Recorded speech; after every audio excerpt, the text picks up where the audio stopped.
कहीं सीधी सपाट जमीन तो कहीं कठिन दुर्गम पहाड़।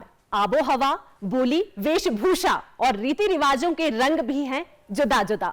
प्रदेश की 4 लोकसभा सीटें भी राजनीति के विविध रंगों और उतार चढ़ाव को सूत्र में पिरोकर 68 विधानसभा हलकों की नुमाइंदगी करती है।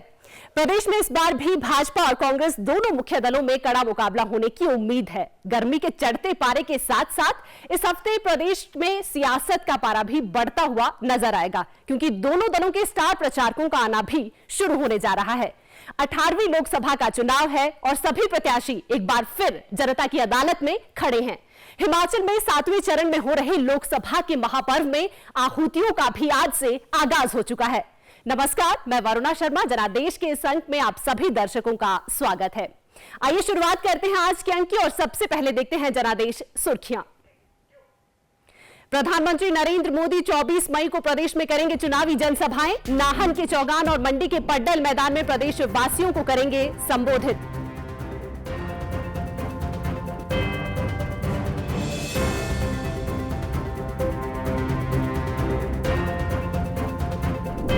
केंद्रीय मंत्री अनुराग सिंह ठाकुर ने बड़सर विधानसभा क्षेत्र में चुनावी जनसभा को किया संबोधित। लोकसभा चुनाव में जीत का चौका और उपचुनाव में जीत का छक्का लगाने का किया दावा।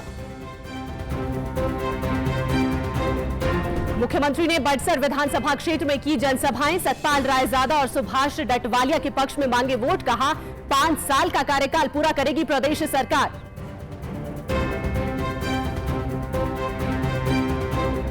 मंडी से कांग्रेस प्रत्याशी विक्रमादित्य सिंह ने आज मंडी सदर में किया चुनाव प्रचार। वहीं शिमला संसदीय क्षेत्र से भाजपा प्रत्याशी सुरेश कश्यप ने पच्छाद विधानसभा में किया चुनाव प्रचार।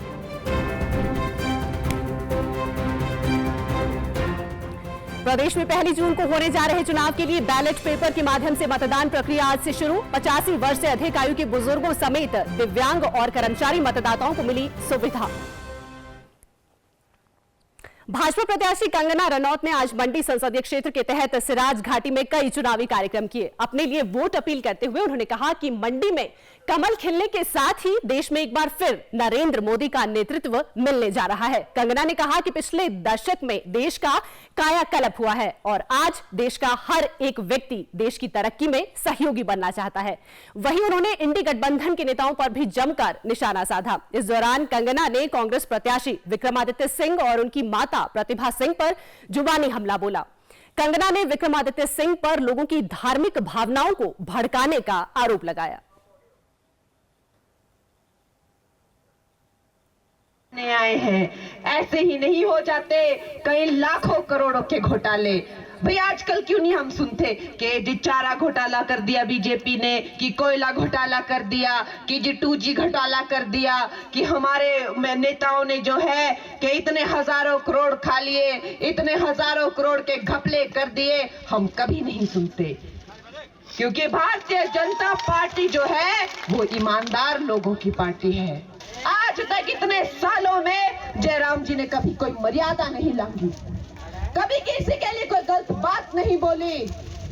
और विक्रमादित्य उन्हें कहता है कि मैं जयराम को डंडा मारूंगा। विक्रमादित्य उन्हें कहता है कि जयराम रक्षक नहीं है, भक्षक है। विक्रमादित्य जो है वो कहता है मैं सराज में डेंट मार के दिखाऊंगा। अरे शर्म कर ले विक्रमादित्य, तुझे इतनी शर्म नहीं है। आज अगर तेरे पिताजी होते तो तुझे थप्पड़ लगा के कहते माफी मांग जयराम जी से। तो चुनावी सरगर्मियों के बीच कांग्रेस व भाजपा दोनों ही दलों के वरिष्ठ नेता ताबड़तोड़ प्रचार कर रहे हैं। इस बीच आज हमीरपुर संसदीय क्षेत्र से भाजपा प्रत्याशी और केंद्रीय मंत्री अनुराग ठाकुर ने बड़सर विधानसभा क्षेत्र में जनसभाओं में प्रदेश की 4 लोकसभा व 6 विधानसभा सीटों पर भाजपा की जीत का चौका व छक्का लगाने का दावा किया। और वहीं मुख्यमंत्री सुखविंदर सिंह सुक्खू ने भी बड़सर में ही कई स्थानों पर चुनावी प्रचार किया और कांग्रेस प्रत्याशियों के पक्ष में वोट अपील की। शानदार कार्यक्रम हो रहे, जनता का उत्साह फिर एक बार मोदी सरकार बनाने के लिए है और पहले से ज़्यादा लीड दिलाने के लिए है। और हिमाचल की जनता ने तो चौके छक्के लगाने का मन बनाया है, लोकसभा विधानसभा जिताने का मन बनाया है। ये देवभूमि के साथ वीर भूमि भी है। हमें गर्व है इस बात पर कि भारत की सेना में हिमाचल के युवाओं ने अपना बड़ा योगदान दिया है। 21 द्वीपों का नाम नरेंद्र मोदी जी ने परमवीर चक्र विजेताओं के नाम पे रखा और उसमें से 4 मेरे हिमाचल प्रदेश के हैं। हमें गर्व है अपने वीर सैनिकों पर, हमें गर्व है अपनी भारतीय सेना पर। और ये कांग्रेस के लोग जो भारतीय सेना के सर्जिकल स्ट्राइक पर प्रश्न चिन्ह उठाते हैं। पहली चुनौती उन्होंने दी ओल्ड पेंशन स्कीम की। सरकारी कर्मचारी अधिकारी है, अगर उनको ओल्ड पेंशन स्कीम दी है तो विधानसभा का चुनाव लड़ना चाहिए। मैं एक कर्मचारी का भी बेटा हूं, आपकी तरह परिवार से मुख्यमंत्री बना। हमारी सरकार ने आप लोगों के आशीर्वाद से जब पहली कैबिनेट हुई, हमने 1,36,000 सरकारी कर्मचारियों को ओल्ड पेंशन स्कीम दी। उनकी पहली चुनौती का जवाब हमने इस प्रकार दिया। हिमाचल प्रदेश में 7वें चरण में होने जा रहे लोकसभा के चुनावों के लिए बैलेट पेपर के माध्यम से वोटिंग के साथ आज से मतदान प्रक्रिया का आगाज हो गया है। लोकतंत्र के इस महापर्व में समाज के प्रत्येक वर्ग की भागीदारी को सुनिश्चित करने के लिए निर्वाचन आयोग द्वारा कई कदम उठाए जा रहे हैं। आयोग द्वारा 85 वर्ष से अधिक की आयु के मतदाताओं और दिव्यांग मतदाताओं के लिए आज से मतदान प्रक्रिया शुरू हो गई है। प्रदेश में इस बार 85 वर्ष से अधिक आयु के कुल 60,835 मतदाता हैं, जिनमें से 26,000 से अधिक मतदाताओं के प्रपत्र स्वीकार कर लिए गए हैं। वहीं अगर बात की जाए दिव्यांग मतदाताओं की, तो प्रदेश में इनकी कुल संख्या 57,775 है और उनमें से करीब 10,000 मतदाताओं के प्रपत्र आयोग द्वारा स्वीकृत किए गए हैं। इसके अलावा आवश्यक सेवाओं में कार्यरत लगभग 3,000 कर्मचारियों के प्रपत्र भी स्वीकृत किए जा चुके हैं। चुनावी दौर एक ऐसा दौर जब हर नेता आम जनता के घर द्वार तक पहुंचने की कोशिश करता है, लेकिन प्रदेश में ऐसे भी स्थान हैं जहां आज तक कोई भी प्रत्याशी वोट मांगने नहीं पहुंचा है। आइए आपको बताते हैं कांगड़ा जिले में स्थित ऐसा ही एक दुर्गम इलाके के बारे में।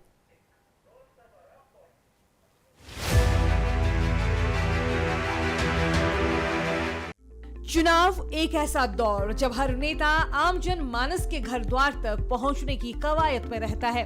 ऐसे में जब उम्मीदवार से लेकर स्टार प्रचारक और नेतागण वोट मांगने के लिए जोर शोर से कैंपेन कर रहे हैं, इस बीच क्या आप सोच सकते हैं कि कोई ऐसी जगह भी होगी जहां कोई नेता प्रचार के लिए पहुंचा ही ना हो? जी हां, हिमाचल प्रदेश का एक ऐसा गांव जहां आज तक कोई भी नेता वोट मांगने के लिए नहीं पहुंचा। ये गांव प्रदेश के बैजनाथ में है, जिसका नाम है बड़ा भंगाल। इस बार भी गांव में रहने वाले मतदाताओं के लिए हेलीकॉप्टर से ईवीएम मशीनें भेजी जाएंगी। बैजनाथ के अति दुर्गम क्षेत्र बड़ा भंगाल में आज तक कोई भी नेता चुनाव प्रचार या वोट मांगने नहीं आया है। इसका कारण यहां तक पहुंचने के कठिन और दुर्गम रास्ते हैं। बड़ा भंगाल गांव तक पैदल पहुंचने में 3 से 4 दिन का समय लगता है। सर्दियों में बाकी हिस्सों से कटा रहता है क्षेत्र। बड़ा भंगाल में कुल 159 मतदाता। 1 जून को होनी है वोटिंग। हेलीकॉप्टर से भेजी जाएंगी ईवीएम मशीनें। वर्ष 2011 में बड़ा भंगाल पंचायत में पहली बार तत्कालीन मुख्यमंत्री प्रोफेसर प्रेम कुमार, तत्कालीन वूल फेडरेशन अध्यक्ष त्रिलोक कपूर हेलीकॉप्टर के माध्यम से पहुंचे थे और लोगों को संबोधित किया था। इसके बाद 2018 में पहली बार तत्कालीन बैजनाथ विधायक मुल्क राज प्रेमी ने हेलीकॉप्टर के माध्यम से बड़ा भंगाल का दौरा किया। हालांकि अभी तक कोई भी नेता वोटिंग के वक्त प्रचार करने नहीं पहुंचा है। हिमाचल प्रदेश के कांगड़ा जिला की सबसे दुर्गम पंचायत बड़ा भंगाल में वर्तमान में रहने वाले 159 मतदाताओं को लोकसभा चुनाव में मतदान की सुविधा प्रदान करने के लिए जिला प्रशासन ने पहले ही पोलिंग पार्टी भेज दी है। प्रशासन ने यहां चुनाव की सारी तैयारियां पूरी कर ली है। ये गांव सर्दियों में राज्य के बाकी हिस्सों से कटा रहता है। यहां तक कि अधिकांश निवासी यहां से दूसरे गांव में चले जाते हैं। वहीं प्रदेश की चारों सीटों के लिए एक ही चरण में वोटिंग आखिरी चरण यानी 1 जून में होगी। वहीं लोकसभा चुनाव के 5 चरणों का मतदान पूरा हो चुका है और बचे हुए 2 चरणों का प्रचार अभियान जोरों पर है। ऐसे में क्या इस दफे भी बड़ा भंगाल चुनाव मैदान में उतरे अलग अलग पार्टी प्रत्याशियों के प्रचार से नदारद ही रहेगा, ये देखना भी अहम होगा। DD news Himachal. जनादेश में अब रुख करते हैं आज की वोट यात्रा का, जो कि जनता की आवाज का मंच है। और आज हम जानेंगे शिमला संसदीय क्षेत्र के मतदाताओं की आवाज और प्रत्याशियों से की जा रही उनकी उम्मीदों के बारे में। देखें ये वोट यात्रा।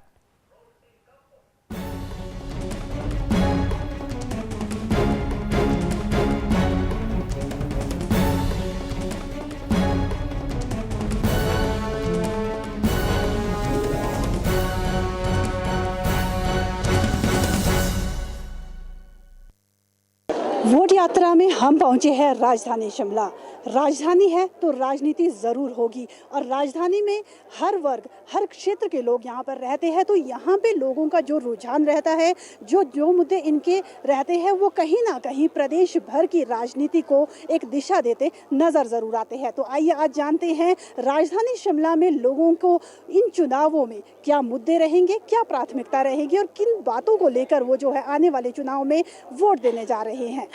देखिए, सबसे बड़ा जो फैक्टर होना चाहिए कि जो उम्मीदवार है, चाहे किसी भी राजनीतिक दल का हो, वो पूरी तरह से लोकल होना चाहिए और जड़ से लेके ऊपर तक सारी समस्याएं उसको वोटर के बताए बिना पता होनी चाहिए।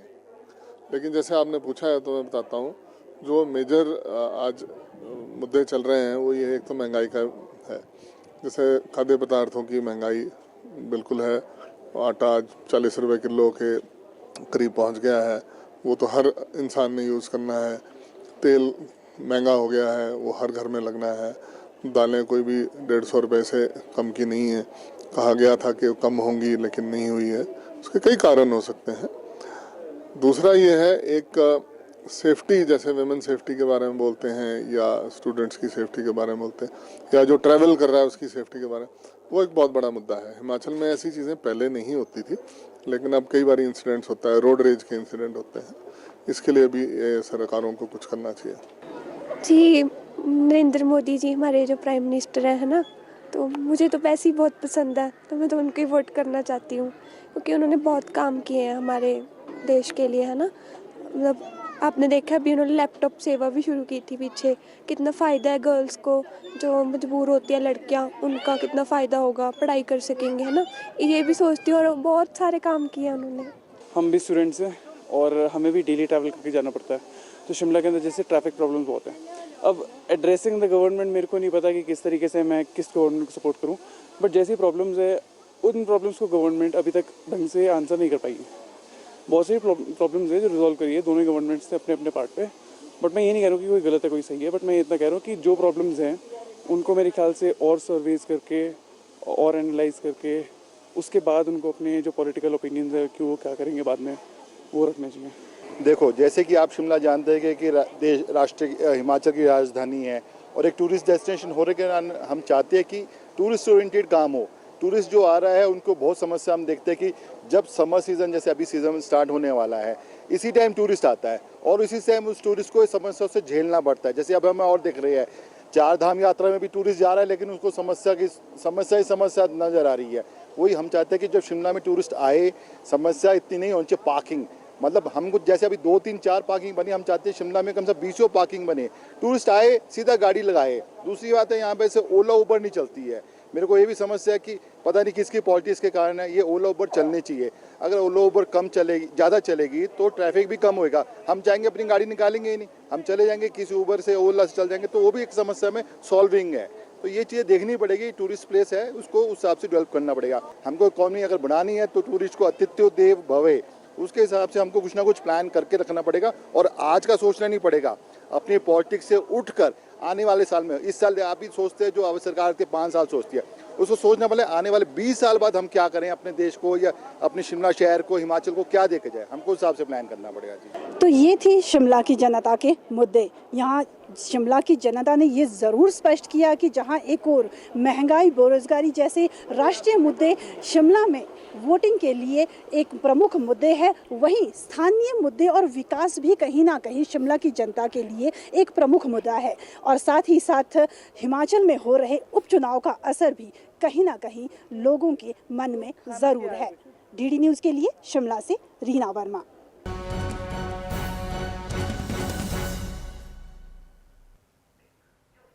चुनाव के दौरान पक्ष और विपक्ष द्वारा जीत को लेकर अपने अपने दावे करना स्वाभाविक है। ऐसे ही इस चुनाव के दौरान भी हो रहा है। शिमला से भाजपा प्रत्याशी सुरेश कश्यप का कहना है कि चौथी बार फिर से भाजपा शिमला संसदीय सीट पर काबिज होगी। देखते हैं क्या कह रहे हैं सुरेश कश्यप। सर, आपको किस तरह का समर्थन मिल रहा है? चुनाव परिणाम से क्या उम्मीद है सर? जब से चुनाव की घोषणा हुई है या जब से मुझे भारतीय जनता पार्टी ने प्रत्याशी बनाया, तब से लेकर निरंतर मेरा प्रवास जारी है और आज 68वां दिन है।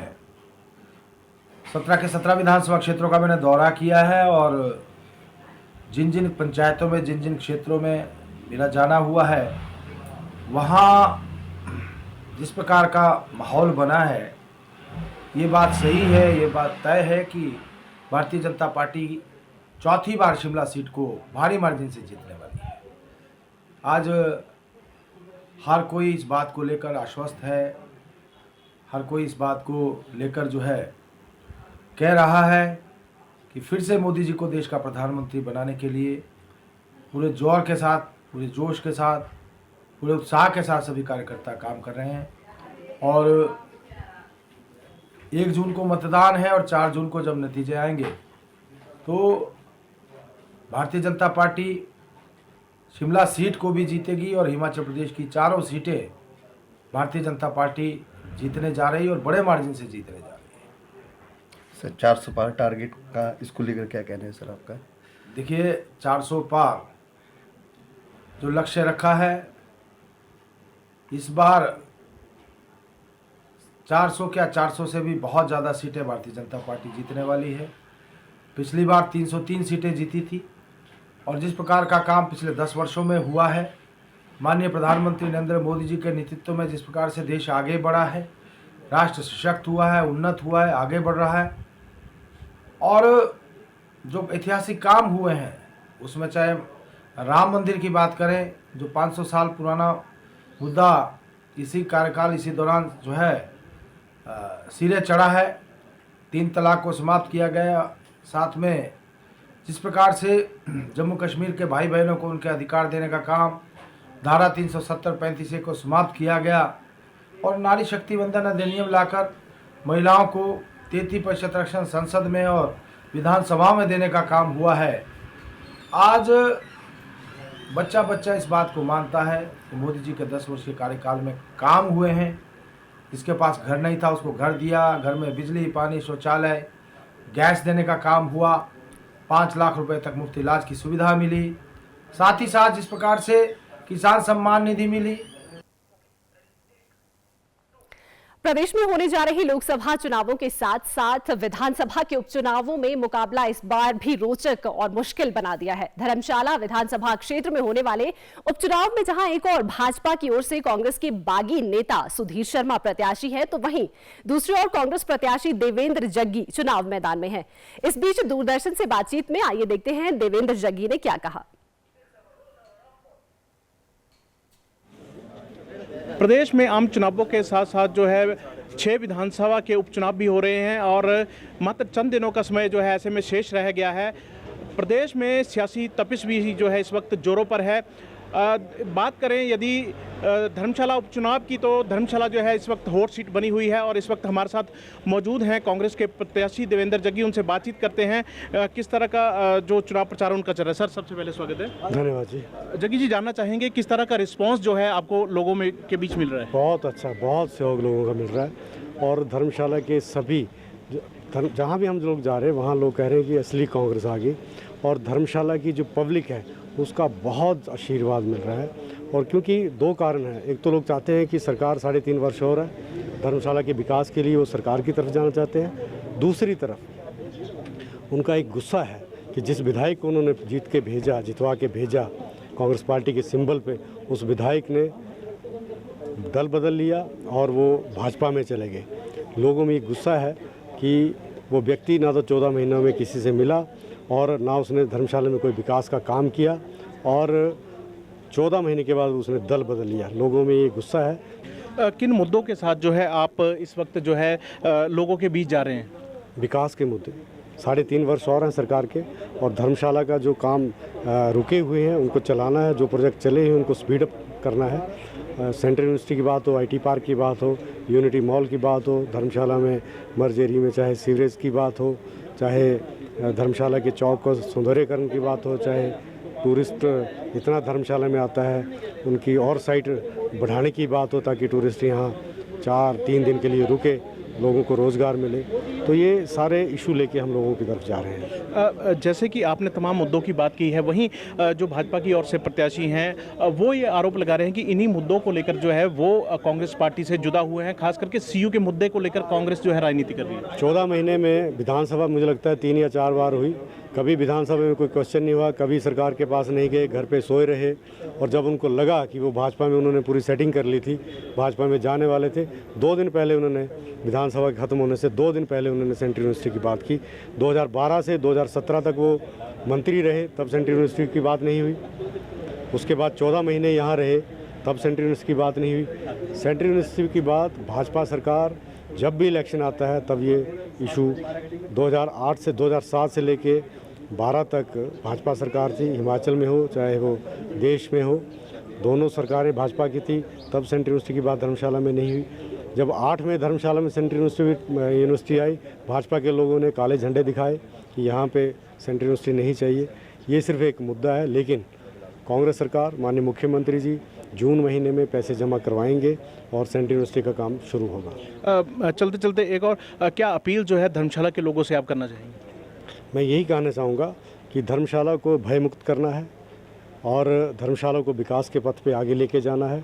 ऐसे व्यक्ति जिसने धर्मशाला के लोगों के साथ विश्वासघात किया है, धोखा दिया है, उनको राजनीतिक तौर पर उनको यहाँ से वापस भेजना है और एक मैसेज पूरे हिमाचल में देना है कि कोई विधायक जब चुन के जाए तो कभी ऐसा ना करे कि अपने लोगों से ना मिले, लोग मिलने घर जाएं तो उनके लिए दरवाजे बंद करे, पार्टी बदले। एक ऐसा मैसेज पूरे हिमाचल में जाए कि भविष्य में कोई भी नेता ऐसा ना कर पाए। तो ये थे हमारे साथ धर्मशाला से कांग्रेस के प्रत्याशी, जिनका साफ तौर पर कहना है कि इन उपचुनाव में जो है कांग्रेस जो है विकास के मुद्दे के साथ जो है वो चुनाव में जो है उतरी है और कहीं ना कहीं लोगों के जो मुद्दे हैं जो अभी तक हल नहीं हो पाए हैं उनको जो है प्रमुखता के साथ जो है यदि वो यहाँ से विधायक बनते हैं तो उन्हें यहाँ पर जो है पूरा किया जाएगा।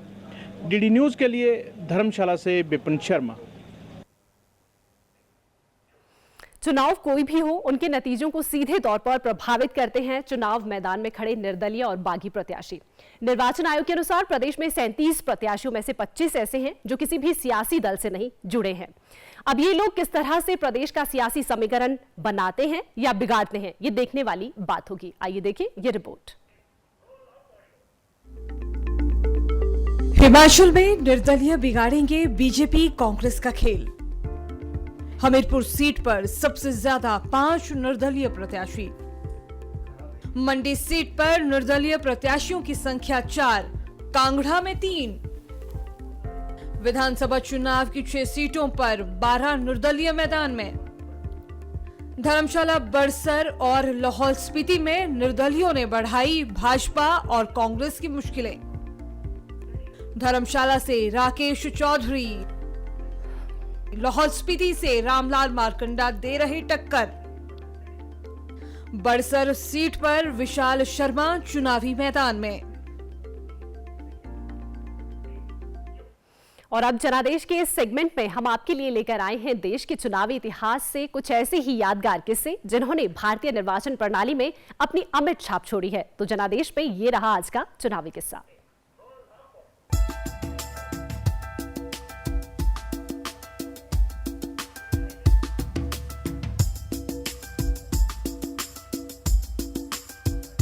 उत्तर प्रदेश के एक ऐसे शख्स जो पिछले 39 सालों से लगातार चुनाव लड़ते आ रहे हैं, लेकिन खास बात यह है कि आज तक उन्हें किसी भी चुनाव में जीत हासिल नहीं हुई है।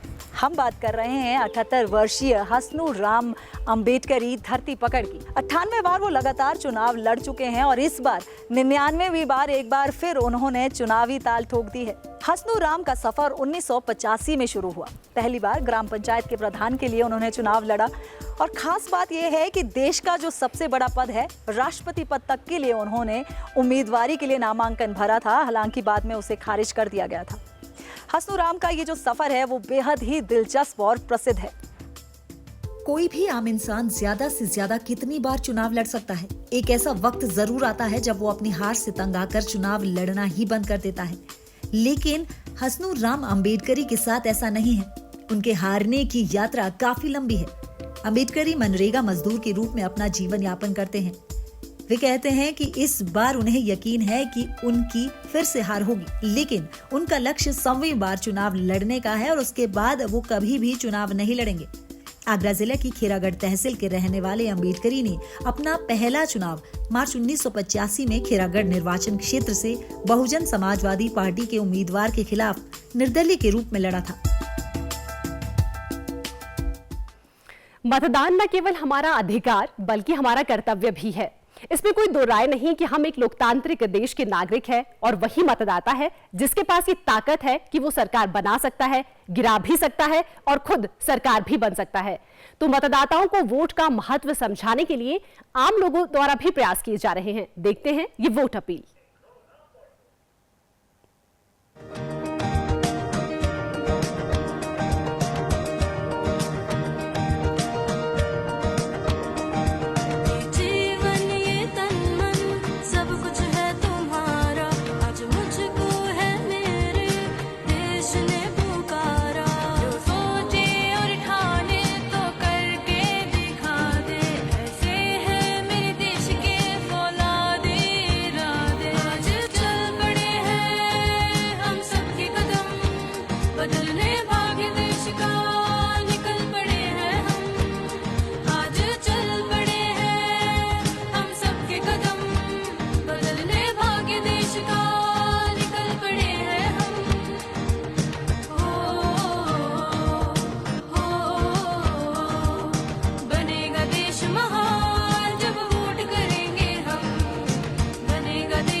मेरा पहला वोट इस देश के लिए। आओ इस कैंपेन से जुड़े।